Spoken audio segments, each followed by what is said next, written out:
Great job, you've been listening. So let's keep going. Now, in the previous chapter, we spoke about Bob and Mary. Although Bob answered the door, Mary is just as important to this equation. In my experience, on most purchases above $500, and especially if it's for the home, both husband and wife need to be present to close the deal. If Bob answers the door and says Mary's not home or vice versa, this is an easy one to deal with. So here's an example. Oh, hey Mary, it's Nathan from Joe's Roofing. You and Bob had the 3 p.m. appointment today. Is Bob around too? Now she might answer, no, Bob isn't here right now, but he said you could come in and take a look around anyhow. Now this is a very easy one to deal with. You simply need to be ready to bail on this appointment. Now here's a few ways to address this. Hey, no worries, Mary. So when's Bob going to be back? Oh, I think 5 p.m. or so, she might say. Oh, that's great. I was actually stopping by to see if maybe you could do me a favor. I actually have 3 appointments scheduled right now and I just can't get to them all. I wanted to see if maybe we could reschedule anyhow. Would it be okay if I stop back by around 5:30 or so once Bob is back?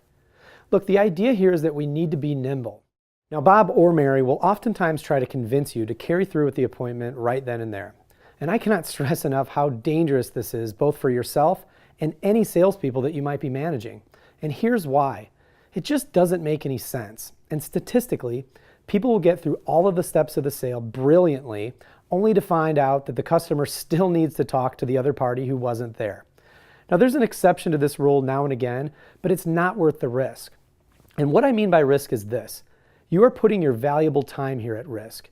You're putting your effort, your training, and your mental state all at risk. Again, it's just not worth it.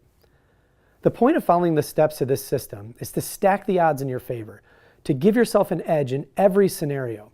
But certain things need to line up, and a one-legger appointment is never something to pursue.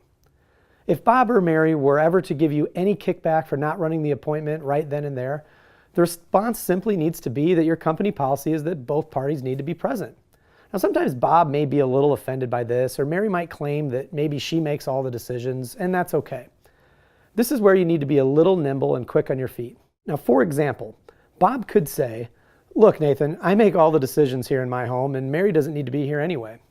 So here's where you have to be kind of careful. The last thing you want to do is offend Bob, as if he's not wearing the pants in the family. And that's something to be aware of. So how should you respond to this? Like this. Hey, sure, Bob, no worries. I understand, man.